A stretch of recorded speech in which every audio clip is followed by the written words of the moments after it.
வணக்கம், இது உங்கள் தினக்கதிர்.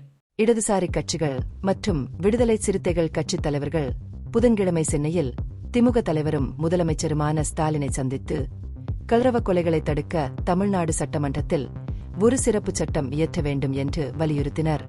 இந்த கூட்டத்தின் போது முதலமைச்சரின் உடல்நலம் குறித்தும் விசாரித்தனர். விசிக தலைவரும் சிதம்பரம் M.P. யுமான தொல் திருமாவளவன், சிபிஐ மாநிலச் செயலாளர் ஆர். முத்தரசன், சிபிஎம் மாநிலச் செயலாளர் பி. சண்முகம் போன்ற முக்கிய தலைவர்கள் இந்த குழுவில் இருந்தனர். துணை முதல்வர் உதயநிதி ஸ்டாலினும் கலந்து கொண்டார். சாதி அடிப்படையிலான கலரவ கொலைகளை தடுக்கவும், சாதி மறுப்பு மற்றும் மத மறுப்பு தம்பதிகளுக்கு பாதுகாப்பை உறுதி செய்யவும் பிரத்யேக சட்டம் இயற்ற கோரி தலைவர்கள் முதலமைச்சரிடம் ஒரு மனுவை சமர்ப்பித்தனர்.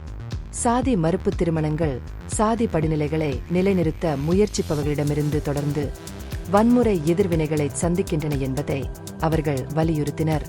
குறிப்பாக திருநெல்வேலியில் சமீபத்தில் நடந்த ஐடி நிபுணர் கவின் செல்வ கணேஷ் கொலையை இதுபோன்ற வன்முறைக்கு ஒரு மோசமான உதாரணமாக அவர்கள் குறிப்பிட்டனர். கடந்த 10 ஆண்டுகளில் இதே போன்ற சம்பவங்களை மேற்கோள் காட்டி சாதி மற்றும் மத எல்லைகளை மீறும் இளம் தம்பதிகளுக்கு ஏற்படும் தொடர்ச்சியான ஆபத்தை மனு எடுத்துக்காட்டியது. பொது குற்றவியல் சட்டங்களின் கீழ் தற்போதுள்ள விதிகள் கௌரவ அடிப்படையிலான குற்றங்களை தடுக்க போதுமானதாக இல்லை என்று தலைவர்கள் வாதிட்டனர்.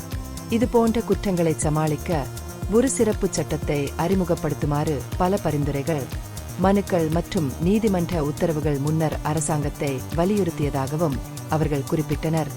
முன்னாள் சிபிஎம் M.L.A. சௌந்தரராஜன் 2015 அறிமுகப்படுத்திய ஒரு தனிநபர் மசோதாவை மனுவில் குறிப்பிட்டனர்.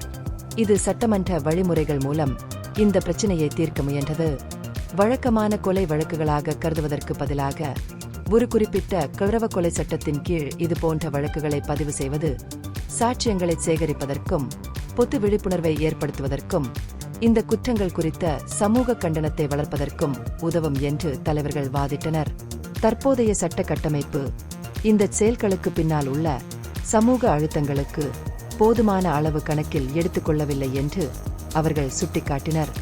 மேலும் SC/ST சட்டத்தின் வரம்புகளை, குறிப்பாக தலித் அல்லாத ஒருவர் ஒரு தலித்தை திருமணம் செய்து கொள்ளும் குற்றத்தை உள்ளடக்கிய வழக்குகளில் பிரதிநிதிகள் குழு எடுத்துரைத்தது. கௌரவ கொலைகள் தலித் அல்லாத உறவுகளுக்கு மட்டுமல்ல, வெவ்வேறு இடைநிலை சாதிகளைச் சேர்ந்த தம்பதிகளிடையேயும் நிகழ்கின்றன என்றும் அவர்கள் குறிப்பிட்டனர். இது சாதிகளுக்கு இடையேயான தொழிற்சங்கங்களுக்கு பரந்த சமூக எதிர்ப்பை எடுத்துக்காட்டுகிறது. தலைவர்கள் எழுப்பிய கவலைகளை முதல்வர் ஸ்டாலின் கவனமாக கேட்டார். மேலும் விவாதம் முழுவதும் விளக்கங்களை கோரி அவர்களுடன் ஈடுபட்டார். முதலமைச்சரின் முகாம் அலுவலகத்தில் அரை மணி நேரம் நடந்த சந்திப்பின் போது மூத்த அமைச்சர்கள் K.N. Nehru, E.V. Velu, T.M. Anbarasan, விசிக துணை பொதுச் செயலாளர் வன்னியரசு உள்ளிட்டோர் உடனிருந்தனர். இந்த பகுப்பாய்வு நுண்ணறிவுள்ளதாக கண்டால் முக்கியமான அரசியல் முன்னேற்றங்கள் குறித்த கூடுதல் புதுப்பிப்புகளுக்கு லைக் செய்யவும், ஷேர் செய்யவும், சப்ஸ்கிரைப் செய்யவும். இது உங்கள் தினக்கதிர். நன்றி.